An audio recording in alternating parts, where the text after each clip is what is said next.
And at this time, I'll ask the clerk to please call the roll and establish quorum and read the public statement. Sean Malloy, Karina Talamontes, Katie Valenzuela, Here. Katie Maple, Here. Mai Vang, Here. Bill Cerna, Here. Patrick Kennedy, Rich Desmond, Sue Frost, Here. Pat Hume, Lopez Taft, Mary Jane Lopez Taft, Here. Rod Brewer, Here. Kevin Spees, Present. Sean Farmer, Garrett Gatewood, Here. Saul Hernandez, Here. Lisa Kaplan, Noel Mora, Dina Lefkowitz, Jennifer Larrett, Portia Middleton, Sergio Robles, Linda Budge. And we have a quorum with 10 members present. And I see Director Laloe is here as well. And so at this time, I wonder if Director Maple, if you would mind leading us in the Pledge of Allegiance. All right. Pledge allegiance to the flag of the United States of America and to the republic for which it stands, one nation, under God, indivisible, with liberty and justice for all.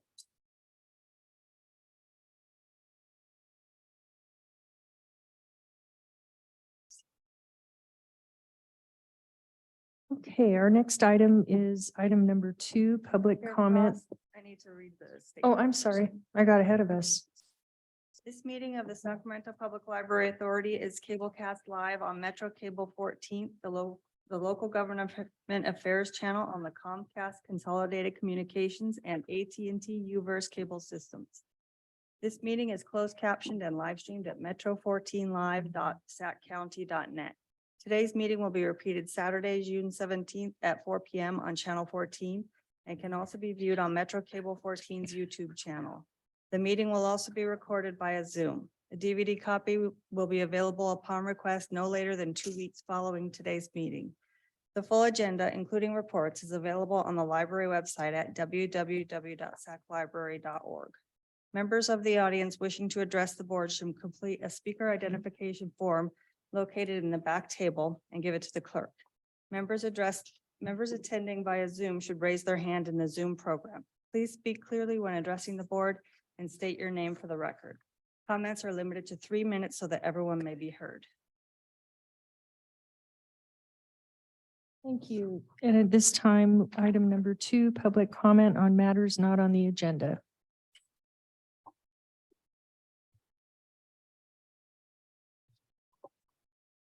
We have Mark Graham and he's on Zoom.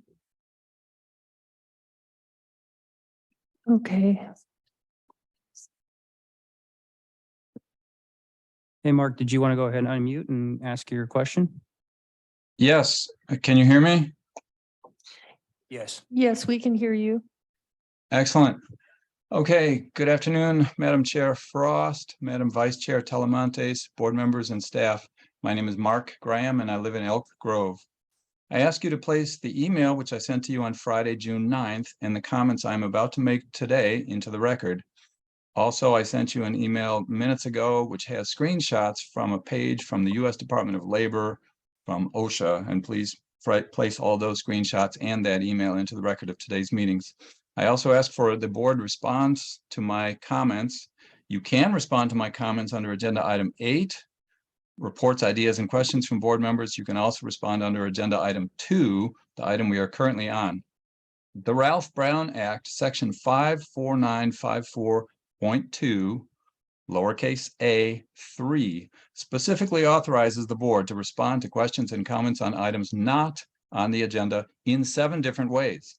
You can briefly respond to my comments or direct your staff to respond. You do not have to, but you can. You have the power to respond. Ask your board attorney to fully explain all 7 of them. section 54954.2, lowercase a, 3 of the Brown Act. Any belief that you hold to the contrary is a misunderstanding and should be corrected as soon as possible. Board members, as I wrote to you last Friday and on March 18th, it is freezing cold in the branches of the Sacramento Public Library in the winter. It is uncomfortably cold and unnecessarily cold. I brought this to the attention of your library director, Peter Coyle, back in February, and your library facilities director, David Hillier, in March.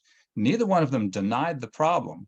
Neither one of them denied that it is uncomfortably cold in the library in the winter, but they both told me two false and conflicting statements. In my email from June 9 last Friday, I copied and showed you their statements. They both told me it is the responsibility of each city where there is a library branch to operate the heating, ventilation, and air conditioning system. This is called HVAC, H-V-A-C. The H in HVAC stands for heat. Unfortunately, this is a false statement. As the Elk Grove City Clerk, Jason Lindgren, confirmed for me last Friday, it is not the city's responsibility. It is the library's responsibility to operate the HVAC system. Mr. Coyle and Mr. Hillier also deferred to the federal government, specifically the OSHA page on safe work, which I sent to you today and on June 9th and on March 18th. They claimed that it requires the library to maximize the amount of outside air in the library. Why? To fight COVID. You have This about is a 10 misinterpretation. You This have is about voluntary 20 guidance. seconds remaining. Thank you. OSHA never said that you had to. It's voluntary and it's a recommendation only. They also never said that you could not heat the outside air as you bring it into the library. So this is a major misunderstanding. I'm asking for a board response. Please take a close look. It's paragraph 7 of the OSHA webpage. It's called Maintain Adequate Ventilation. Thank you, supervisors and board members. Thank you, Mark. I'm sorry that you're having this problem. I'm going to ask our council to comment. My understanding is that we can't carry on a conversation, but we could respond appropriately to his letter at a later time, or staff can respond. That's correct. Would you like to respond in any way, Mr. Coyle? Certainly, Chair Frost. We have been in conversation with Mr. Graham. He has shared this information with us on multiple times. We have had conversations with the city staff of the respective buildings. I'm not sure he is having discomfort with the temperature in the building. And we have done everything we can to make sure that the building is safe for all users. I'm sorry he is uncomfortable, but we are not violating any law or statute or safety code violation.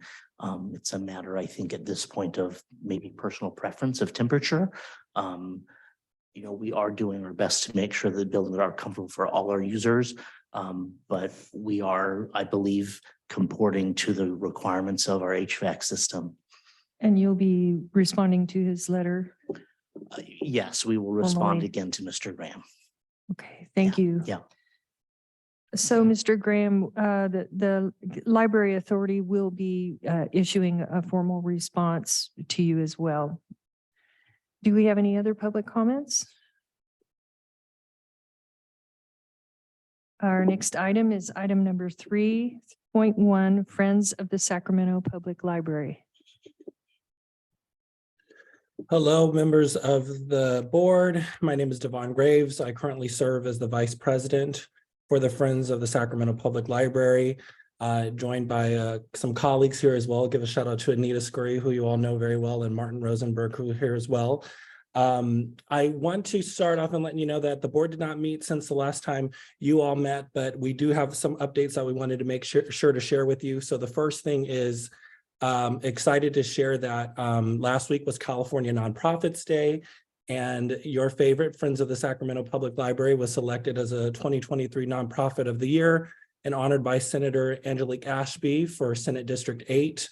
We were very honored to have that recognition.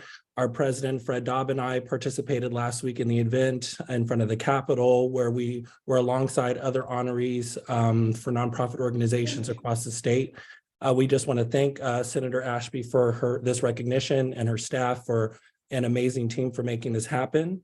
And most importantly, we want to thank our Friends of the Sacramento Public Library leadership, our staff and volunteers whose commitment made this all possible. So thank you for that.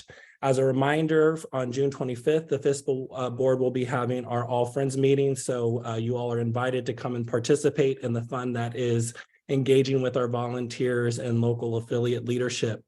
And then one last thing I wanted to share with you on behalf of the board is in regards to the consent items, specifically item 6.2 for the contract with branding. I want to make sure that the JPA knows that the Friends of the Sacramento Public Library are willing and able to serve in any capacity on supporting the work on improving the branding for the library. And we hope to serve a formal role in making sure that the outward facing branding is in the best ability for the community. And so the Friends hopes to participate in any of those ongoing conversations over the next 2 years with this contract. So that is it for me. If any of my other Friends colleagues have anything to share, Anita, please feel free if that is okay with the board. Thank you. It's definitely okay. Thank you. As co-team captain of our big day of giving, I would like to say thank you. I see Lisa Martinez is on at this meeting, and I'd like to say thank you to her and her communications team for the help that they gave us that allowed us to raise a record $100,000+ for summer reading and the big and Book First. So thank you. Congratulations. That's awesome. And I want to also offer congratulations for the 2023 Nonprofit of the Year, and special thank you to Senator Ashby for that recognition. And thank you for that report, Devin. Our next item is was that the end of your report? Yes, thank you. Okay, thank you very much, Devin. Next item is 3.2, lunch at the library. Is this thing on? It is. Okay. Are the slides going to be shown on the screen? Perfect. My name is Christy Ham. I am the Youth Services Manager for Sacramento Public Library. And I have with me a guest as well. My name is Katie Baum, and I'm the Special Projects Associate in the CES department. And we're here today to talk to you about our Lunch at the Library program for this summer. So Lunch at the Library starts tomorrow. This is something the library has done for several years. We provide free meals for kids 18 and under, running Tuesdays through Fridays from 12 to 1. This year, we're in 13 different library locations, thanks to 2 different food partners, the Natomas Unified School District and the Elk Grove Unified School District, who are able to provide free meals at no cost to the library in all of these locations.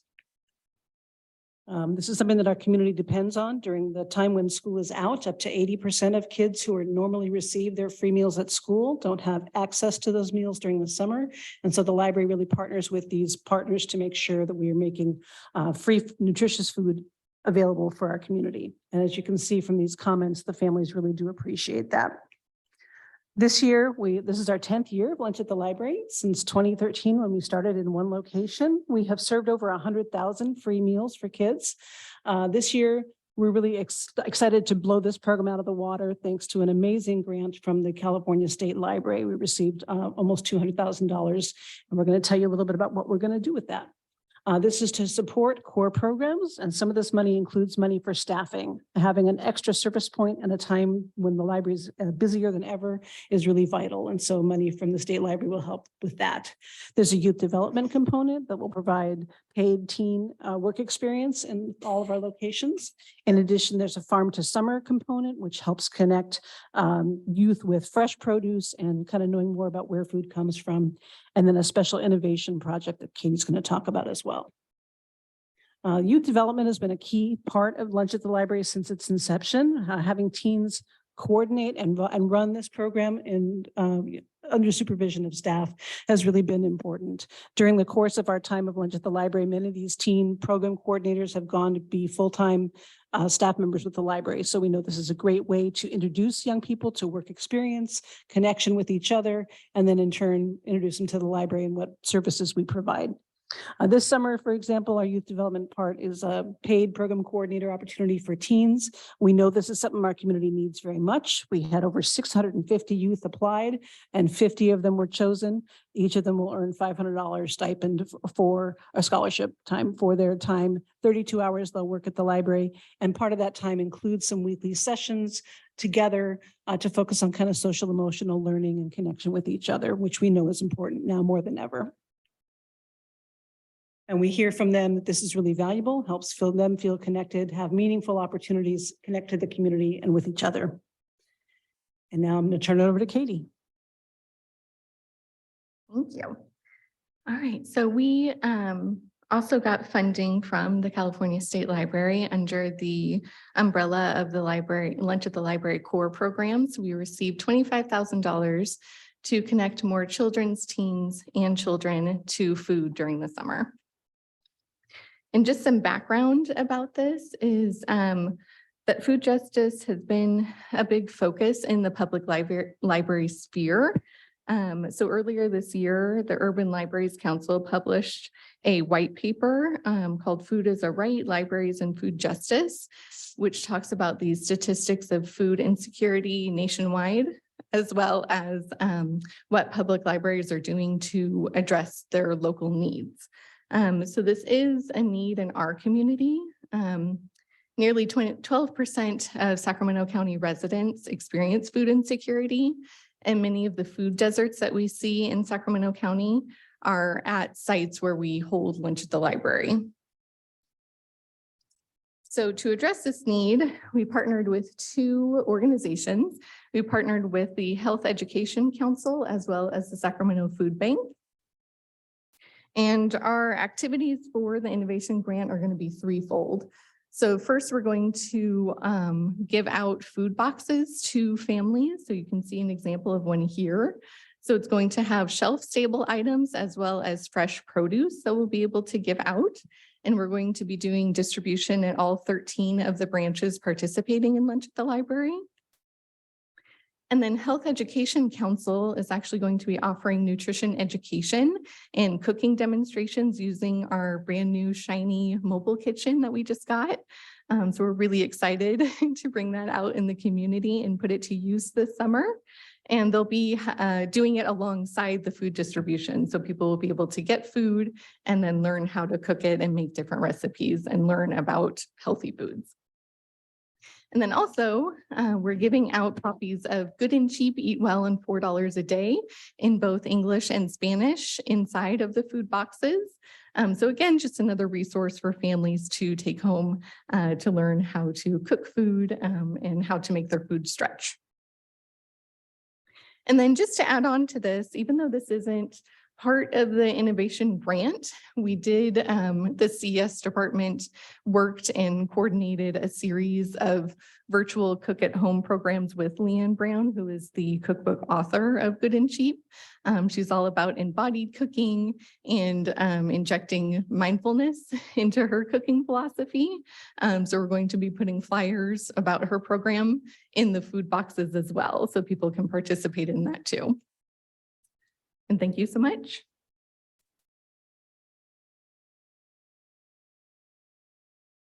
Christy and Katie, I want to thank you. I'm always excited about the lunch program in the schools, and it's really heartening to hear that we have that in the library also. And I love that they're doing nutrition classes because a lot of people don't realize there's things you can do that are a lot cheaper. You can go buy beans and rice, and there's things you can do that stretch further if you're not going out and eating fast food or whatever. There's ways to make your money stretch. So I think that's really neat that you're having those nutrition classes. And we do have some directors who are in the queue to speak. Supervisor Cerna. Thank you. So I appreciate the briefing on what seems to be a really successful and needed program. I wonder though, something that wasn't mentioned, do we have families or young people that are taking advantage of the program who for no other reason have an affiliation with the library system. And so while they're there, they're getting signed up with a library card and otherwise perhaps leaving not only with a full stomach, but maybe with a handful of books. I can speak to that. That's actually one of the reasons why we think the program's been so successful. Sacramento Public Library has been offering this as a way to kind of connect folks who need meals with people at the library, and then also people at the library who may also need meals. And it's been a great synergy. So yes, part of the services that are offered and part of the development opportunity for the team volunteers is to help connect people, sign them up for summer reading. We're doing book giveaways, getting them excited about what we have to offer. Excellent. Thank you. Thank you, Director Maple. Thank you, Chair. I just want to say I'm so thrilled about this. Congratulations on these amazing programs. We know that food insecurity is a huge issue in Sacramento, and I know my colleague, Councilmember Vang and Mayor Steinberg have launched the Food Justice Task Force and are just doing this work in Sacramento. But this is just another piece of the pie, right? I didn't even mean to make a joke about that, but of how we're going to help our community members, how we're going to help our young people who are having issues getting connected to getting the food that they need, but also learning about how they can do it for themselves. That's so important, right? Hopefully that's something that they can take on and carry with them for the rest of their lives. So just appreciate all the work that you've done. Thank you, Director Maple. Director Vang. Thank you, Chair. I just, Christy and Katie, just wanted to take this opportunity to say thank you so much just for all the great work that y'all are doing in the community. I think as we approach summer, we know that oftentimes schools are the only location where our babies can get access to a warm meal. And school is out. If you're not in summer school, many of our families are really struggling to get food on the table. And so our libraries are such important hubs and really appreciate just a shout out for District 8 in particular, because both of our public libraries are actually location points, Martin Luther King and Valley High North Laguna. And so really great to see that. But definitely want to have a follow-up meeting just because we do have a food justice task force in the city of Sacramento. I wanted to make sure that we're in coordination with our efforts because I think there's a lot of synergy there. But really just want to take this opportunity to say thank you for all the work that you do for our families and our babies in the region, and just really excited for the summer for all of our kids. So thank you so much. Thank you, Director Vang. Do we have anyone online that would like to make any comments? Seeing none. Thank you very much. And our next item is 3.3 Pride Month events. And we have Todd Deck on deck. Is the presentation gonna? Shut up.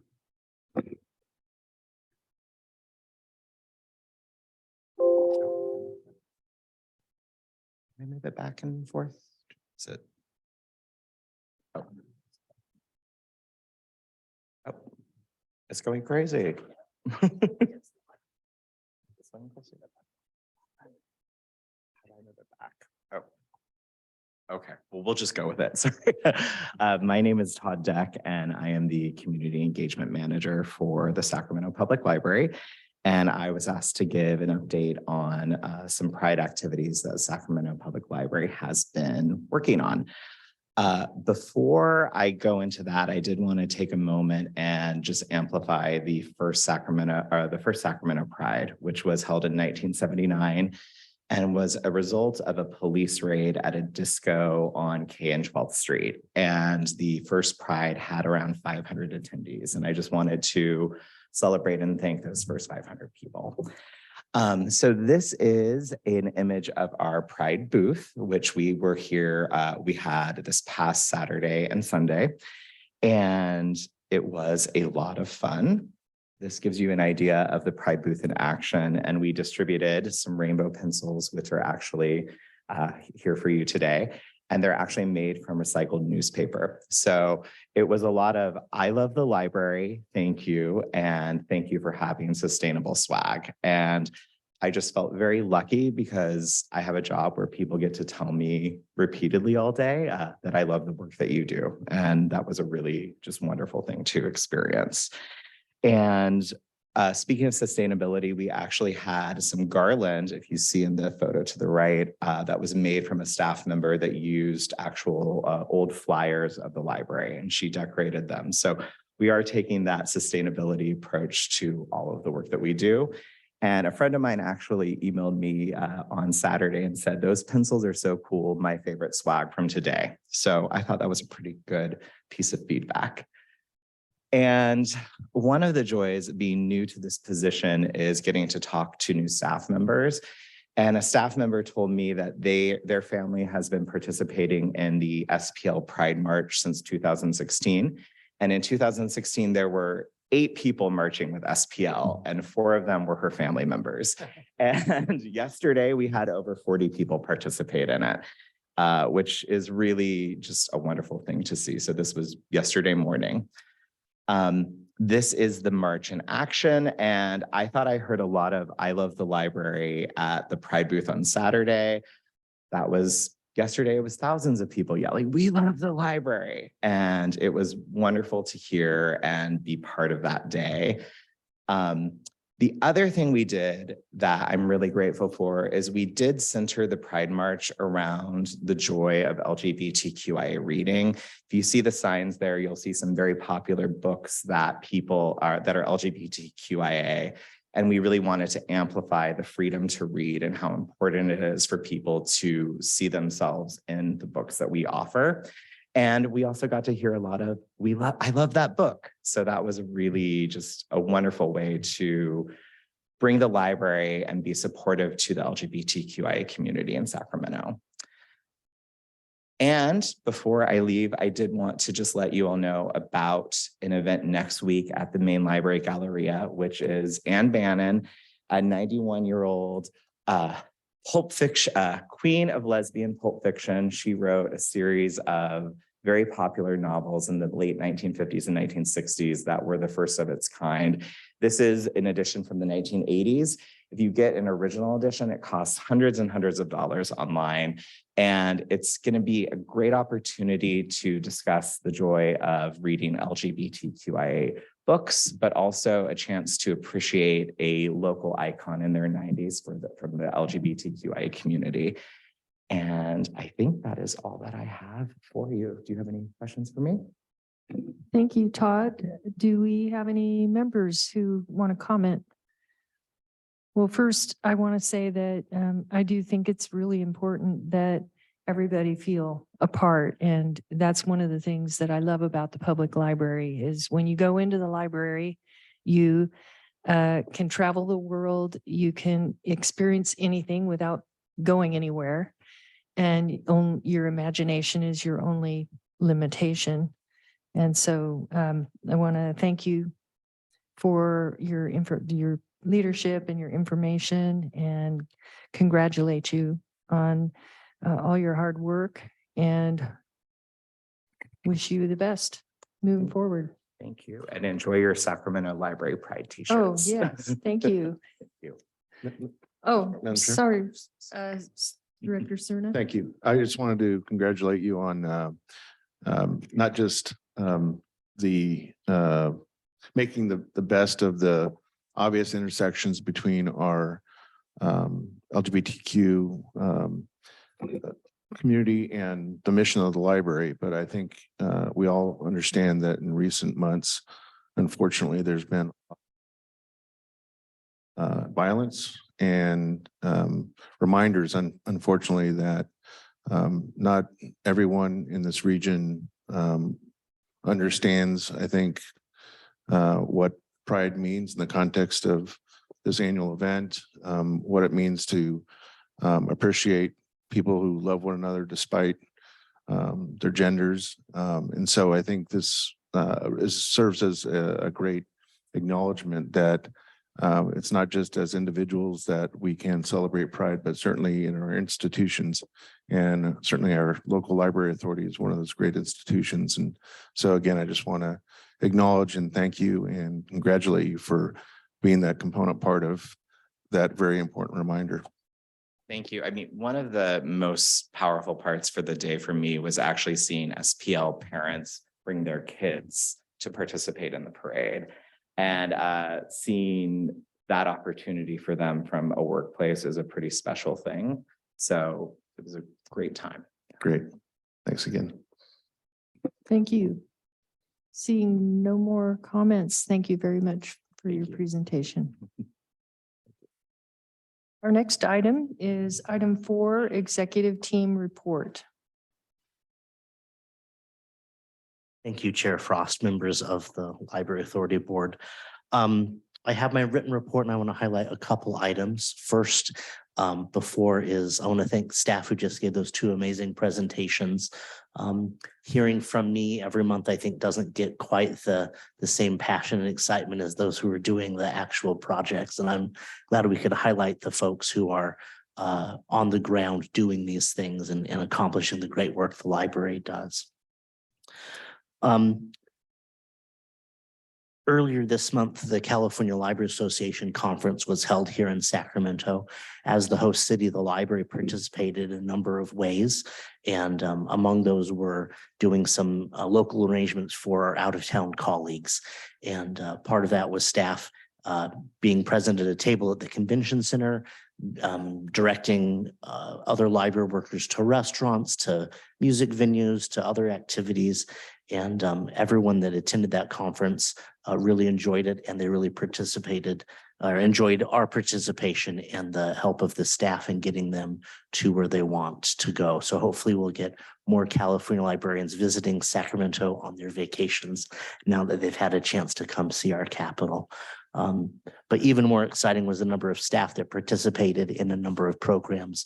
I've listed those in the report for you, but our staff took the opportunity to share with our colleagues the great programs we're working on, the great services, the innovations that we've come up with. And I think all the presentations are very well received. We have a great group of staff who are dedicated and intelligent and thoughtful and creative.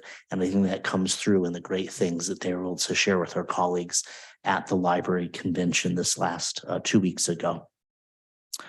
And then I just want to highlight too that the Fair Oaks Library is scheduled to reopen tomorrow. It's been closed for a number of weeks for what we're calling a mini refresh. There have been some new paint, some carpet, some new furniture. And so that's supposed to reopen tomorrow after being closed for a number of weeks. We're really excited to have this opportunity for the community to come back to the library and see the great work that's been done. And hopefully that'll inspire more people to visit the library as we keep our physical plant and facilities clean and inviting. It's really important for us to make sure that our residents feel like they can have a safe place to use the library. And then I do want to highlight that the book first did wrap up. We did our 7th year and we visited 514 classes in 180 schools, and we passed out over 24,500 books. So that's a lot of books in the hands of little kids. So hopefully those books will do the trick and encourage a love of reading for our young children. And we want to especially express appreciation to the Friends of the Sacramento Public Library for their major fundraising for this effort and their great volunteer work. They spend hours putting books in bags and visiting classrooms. So this really is a great partnership with the Friends, and we're really appreciative of their work. And as Devon mentioned, they did receive the Nonprofit of the Year award from Senator Ashby, and it was very well deserving, and we're glad that they will be recognized for their great work. And then finally, if you turn your attention to the statistics page, which numbers are always very exciting for lots of people, but the thing I want to highlight is that year to date over last year, we've increased all our numbers. So we're not still to post or pre-pandemic level of usage, but if you look at our year to date over the last 4 years, we are overtaking the last 2 years significantly. So I think people are coming back to the library. While they may be using us in different ways, they're still finding how they want to use the library and taking advantage of that. So I just want to highlight that that we are doing the best we can. And I think that our residents are responding to that. And I'm happy to answer any questions any members of the board might have. I do not see anyone in the queue for questions. So thank you. Thank you, Mr. Coyle. Thank you. Good report. Our next item is item 5, information. And we don't have any information. So we'll move to item 6, which is 6.1 action summary, contract approval for our library branding And I am wondering if there are any directors who have questions or items that they want to pull or comment on. Move consent. We have a motion by Supervisor Cerna and a second by Director Laloe. I think there might have been a whisper over there, but I wasn't sure who got there first, so. No, said it was whisper though. An unusual. Yeah. whisper. And I guess we need a roll call vote, please. Sean Malloy. Karina. no? Oh. Devon Graves raised his hand in the Zoom program. Oh, I'm sorry. Oh, I'm sorry, public, I'm